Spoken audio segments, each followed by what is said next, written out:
കാലത്ത് 4 മണിക്ക് എനിക്ക് 72 മണിക്കൂറിന്റെ പാസ് എടുത്തിട്ടുണ്ട്. പോകാനുള്ള ഒരു പ്ലാനിലാണ്. കൂടെ കൂട്ടുകാരനുണ്ട്, കൃഷ്ണൻ എന്നാണ് പേര്.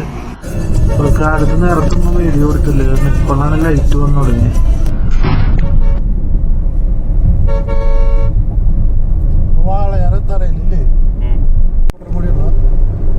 അവിടുന്ന് വണ്ടിയൊന്നും ഇല്ലാത്തോണ്ട് നമ്മൾ പെട്ടെന്ന് എത്തി. ഇപ്പൊ ഏതാണ്ട് എത്താറായി വാളയാറ്.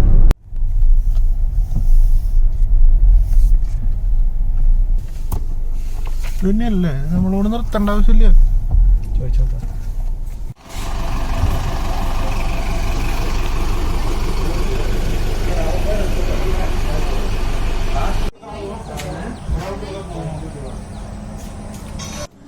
വാളയാറെത്തി. ഇതിൻ്റെ ഉള്ളിൽ കയറിയിട്ട് നമ്മള് ഇവിടെ പേപ്പർ കാണിച്ചു കൊടുക്കണം. ഇവിടെ കുറെ ആൾക്കാരുണ്ട്. ഒരാൾ ഉറങ്ങാണ്. ഈ ആൾക്കാർ നമ്മുടെ നമ്പറും ഡീറ്റെയിൽസ് ഒക്കെ ചോദിച്ചിട്ട് നമ്മളെ വീടും പുറത്തേക്ക്. കുറെ പേർക്കൊന്നും പാസ്സില്ല ഇവിടെ. അപ്പൊ പാസ്സിന് വേണ്ടി അവര് എന്തൊക്കെയോ പറയണ്ട്, എഴുതി കൊടുക്കാൻ എന്തൊക്കെയോ പറയുന്നുണ്ട്. രസം തന്നെയല്ലേ ഇത്. മിക്സ് ആവും. ഇത് കഴിഞ്ഞ് കഴിഞ്ഞാൽ ഫുള്ള് ഡ്രൈ ആവും. ഇതിപ്പോ നമ്മള് തമിഴ്നാട് എത്തിയില്ലേ.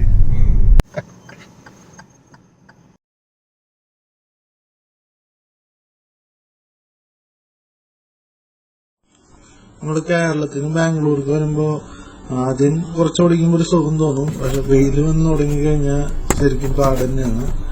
ചെറുതായിട്ടൊരു ക്ഷീണം തോന്നും നമുക്ക്. അതുകൊണ്ട് ഇവിടെ ഞങ്ങളിവിടെ നിർത്തിയത് കുറച്ചേരം.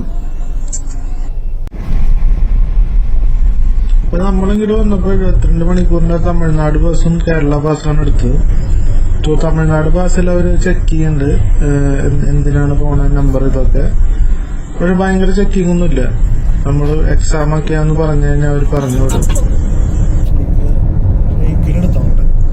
കാലത്ത് 7 മണി തൊട്ട് 9 മണി വരെയുള്ള സമയം ക്ലൈമറ്റ് അടിപൊളി ഡ്രൈവ് ചെയ്യാൻ. നമ്മളിവിടെ എത്തിയിരിക്കുകയാണ്. ഞാൻ ബാംഗ്ലൂർ പറഞ്ഞ വേറൊരു കാര്യം കൊണ്ട് ചോദിച്ചു കഴിഞ്ഞാൽ വീട് ഷിഫ്റ്റ് ചെയ്യാൻ വെച്ചിട്ടാണ് വന്നത്. അതായത് ഫുള്ള് പാക്ക് ചെയ്യണമെങ്കിൽ മൊത്തം വീട് റെന്റ് കൊടുക്കണ്ടെന്നുള്ളൊരു പ്ലാനിലാണ് ഷിഫ്റ്റ് ചെയ്യുന്നത്. ഇപ്പോൾ സാധനങ്ങളൊക്കെ ഇവിടെ ഒരു റിലേറ്റീവ് ഉണ്ട്, അവിടെ കൊണ്ടുപോയിക്കാന്നുള്ളൊരു പ്ലാനാണ്. ഇപ്പം എല്ലാം പെട്ടെന്ന് ചെയ്യണം. 72 hours പാസ്സാണ് കിട്ടിയിരിക്കുന്നത്. So quickly I have to do. അപ്പൊ അവിടുന്ന് എല്ലാം പെട്ടെന്ന് പാക്ക് ചെയ്യുന്നതുകൊണ്ട് സമയം കിട്ടിയില്ല. 72 മണിക്കൂറല്ലേ ഉള്ളൂ. അതുകൊണ്ട് വേഗം പാക്ക് ചെയ്തു. വൈകുന്നേരമാണ് ഇറങ്ങിയത്, 5 മണിക്ക് ഇറങ്ങി. നല്ല ക്ഷീണമുണ്ട് ഇപ്പോൾ. അപ്പൊ അവിടെ ഒരു കടയിൽ ചായ കുടിക്കാൻ നിർത്തിയതാണ്. രാത്രി ആവുന്തോറും ലേശം ബുദ്ധിമുട്ട് തന്നെയാണ് ഓടിക്കാൻ. ഞാൻ വീട്ടിലെത്തി ഞാൻ. കുറച്ച് ബുദ്ധിമുട്ട്. ഈ ഫാസ്റ്റായിട്ട് വരണ്ടോന്ന് അവിടുന്ന് രാത്രി വീഡിയോ എടുത്തില്ല. അപ്പോൾ കുറേ സാധനങ്ങളുണ്ട് എടുത്തു വയ്ക്കാനായിട്ട്.